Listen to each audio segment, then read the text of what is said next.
Hello everyone, GK ringer mind channel में आप सभी लोगों का स्वागत है। आज का हमारा टॉपिक है G20 शिखर सम्मेलन 2023।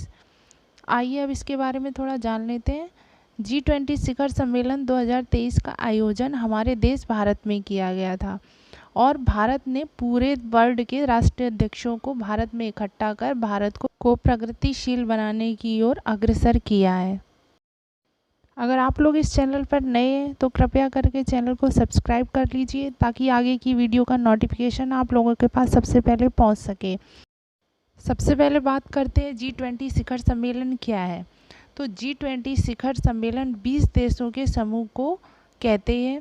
G20 देश के सदस्य हैं अर्जेंटीना, ऑस्ट्रेलिया, ब्राज़ील, कनाडा, चीन, France, Germany, Bharat, Indonesia, Italy, Japan, Korea गणराज्य, मेक्सिको, रूस, सऊदी अरब, दक्षिण अफ्रीका, तुर्की, यूनाइटेड किंगडम, संयुक्त राज्य अमेरिका, अफ्रीकी संघ और यूरोपीय संघ। अब बात करते हैं भारत में G20 शिखर सम्मेलन क्या है। तो 9 और 10 सितंबर को भारत ने नई दिल्ली में 18वें G20 शिखर सम्मेलन की मेज़बानी की, जो कि एक पृथ्वी, एक परिवार, एक भविष्य पर केंद्रित था। आर्थिक और वित्तीय मामलों पर चर्चा के लिए गठित वैश्विक मंच पर खाद्य सुरक्षा, जलवायु परिवर्तन, ऊर्जा, विकास, स्वास्थ्य सेवा और डिजिटलीकरण पर विचार विमर्श किया गया। अब इसमें कुछ इम्पोर्टेंट पॉइंट डिस्कस कर लेते हैं। तो यह शिखर सम्मेलन कौन सी तारीख को हुआ था? 9 सितंबर से 10 सितंबर को इसका आयोजन कराया गया था। लोकेशन इसकी दिल्ली के प्रगति मैदान थी और मोटो इसका था वसुधैव कुटुंबकम, जो कि one earth one family one future से रिलेटेड था। पार्टिसिपेंट थे इसके G20 members, invitee countries by Indian government. Venue था इसका भारत मंडपम इंटरनेशनल एग्जीबिशन कम कन्वेंशन सेंटर। भारत में सबसे बड़ा G20 निवेशक यूके है। आइए अब जानते हैं कि G20 शिखर सम्मेलन में क्या हुआ था। तो जलवायु परिवर्तन पर वृद्धिशील प्रगति।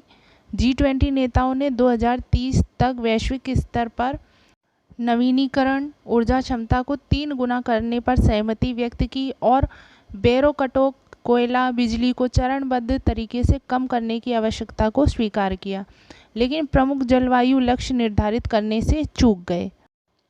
G20 शिखर सम्मेलन 2023 की मेजबानी। G20 शिखर सम्मेलन में देशों के नेता 2 दिवसीय शिखर सम्मेलन के लिए नई दिल्ली में एकत्रित हुए थे। यह पहली बार है कि भारत ने इस कार्यक्रम की मेजबानी की है।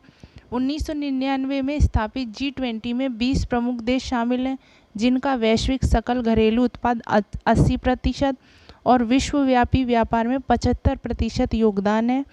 G20 प्रेसिडेंसी के लिए भारत की थीम वसुधैव कुटुंबकम थी, जिसका अनुवाद एक पृथ्वी, एक परिवार, एक भविष्य है। 2024 के लिए G20 शिखर सम्मेलन की अध्यक्षता ब्राज़ील के पास है। अब संयुक्त राज्य अमेरिका G20 के लिए और भारत की G20 प्रेसिडेंसी में हुई प्रगति को आगे बढ़ाने के लिए प्रतिबद्ध है, जिसकी शुरुआत 2024 में ब्राज़ील की प्रेसिडेंसी और 2025 में दक्षिण अफ्रीका की प्रेसिडेंसी से होगी। आइए अब जानते हैं कि भारत के पास अध्यक्षता कब से कब तक है। तो भारत के पास 1 दिसंबर 2022 से 30 नवंबर 2023 तक G20 की अध्यक्षता है। G20 की स्थापना 1999 में अंतर्राष्ट्रीय वित्तीय स्थिरता को बढ़ावा देने के लिए उद्देश्य से की गई थी। भारत G20 का संस्थापक सदस्य है। आने वाली परीक्षाओं के लिए खुद को तैयार करने के लिए G20 और इसके शिखर सम्मेलनों से संबंधित क्वेश्चन आंसर इस वीडियो में जो भी क्वेश्चन लिए गए हैं वो बहुत ही इम्पोर्टेंट है, कृपया उन्हें ध्यान से रीड करिए। G20 की स्थापना कब हुई थी? तो G20 की स्थापना सन 1999 में हुई थी। नेक्स्ट क्वेश्चन है G20 का पहला शिखर सम्मेलन कहाँ आयोजित किया गया था? तो USA में किया गया था। तो कहाँ किया गया था? 2008 में USA के वॉशिंगटन में आयोजित किया गया था। आज तक G20 के कितने शिखर सम्मेलन आयोजित हुए हैं? तो कुल 18 हुए हैं। नेक्स्ट क्वेश्चन है G20 2023 लोगों की प्रेरणा क्या है? तो इसका आंसर हो जाएगा भारत का राष्ट्रीय ध्वज। आइए अब डिटेल में जान लेते हैं। G20 लोगो भारत के राष्ट्रीय ध्वज के जीवंत रंगों केसरिया, सफ़ेद और हरे और नीले रंग से प्रेरणा लेता है। यह पृथ्वी ग्रह को भारत के राष्ट्रीय फूल कमल से जोड़ता है। नेक्स्ट क्वेश्चन है, G20 का मुख्यालय कहाँ है?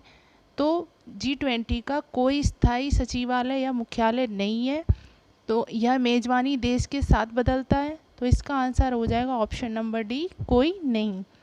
नेक्स्ट क्वेश्चन है, G20 शिखर सम्मेलन की आधिकारिक भाषा क्या है? तो आधिकारिक भाषा है अंग्रेजी, फ्रेंच, स्पेनिश। ये तीनों ही भाषाएं G20 शिखर सम्मेलन की आधिकारिक भाषा है। नेक्स्ट क्वेश्चन है, पीएम मोदी ने G20 की अध्यक्षता किसे हस्तांतरित की है? तो इसका आंसर हो जाएगा option number C, Luiz Inacio Lula da Silva को। पीएम मोदी ने G20 शिखर सम्मेलन 2023 के समापन और राष्ट्रपति पद के हस्तांतरण के प्रतीक के रूप में ब्राज़ील के राष्ट्रपति लूला दा सिल्वा को गैवेल सौंप दिया है। नेक्स्ट क्वेश्चन है, G20 शिखर सम्मेलन के आयोजन स्थल भारत मंडपम के बाहर किसकी प्रतिमा स्थापित की गई है? तो इसका आंसर हो जाएगा ऑप्शन नंबर सी, नटराज। यह दुनिया में नटराज की सबसे ऊंची प्रतिमा है। ऊंचाई इसकी है 27 फीट, चौड़ाई है 21 फीट और वजन है इसका 18 टन। और इसे तमिलनाडु के स्वामी मलाई के प्रसिद्ध मूर्तिकार राधा कृष्णन स्थापति और उनकी टीम ने 6 महीनों में तैयार किया है। नेक्स्ट क्वेश्चन है, G20 समिट 2023 में किन सदस्य देशों के राष्ट्राध्यक्ष नहीं पहुंचे? इसका आंसर हो जाएगा ऑप्शन नंबर बी, चीन, रूस और स्पेन के। अब क्यों नहीं पहुंचे? तो रूस के राष्ट्रपति व्लादिमीर पुतिन है और रूस और यूक्रेन के बीच जारी युद्ध के कारण वो उपस्थित नहीं हो सके। इसके स्थान पर रूस के विदेश मंत्री सर्गेई लावरोव आए। चीन के राष्ट्रपति शी जिनपिंग, उनके स्थान पर प्रधानमंत्री ली कियांग आए। स्पेन के राष्ट्रपति है पेड्रो सांचेज, जो कि कोविड-19 से संक्रमित है, इसलिए वह नहीं आए। नेक्स्ट क्वेश्चन है, G20 सदस्य देशों में वैश्विक सकल घरेलू उत्पाद का लगभग कितना प्रतिशत है? इसका आंसर हो जाएगा ऑप्शन नंबर सी, 85% है। अगर आपको यह वीडियो हेल्पफुल लगा हो तो प्लीज़ चैनल को लाइक, शेयर एंड सब्सक्राइब कर लीजिए, ताकि आगे की वीडियो का नोटिफिकेशन आप लोगों के पास सबसे पहले पहुंच सके।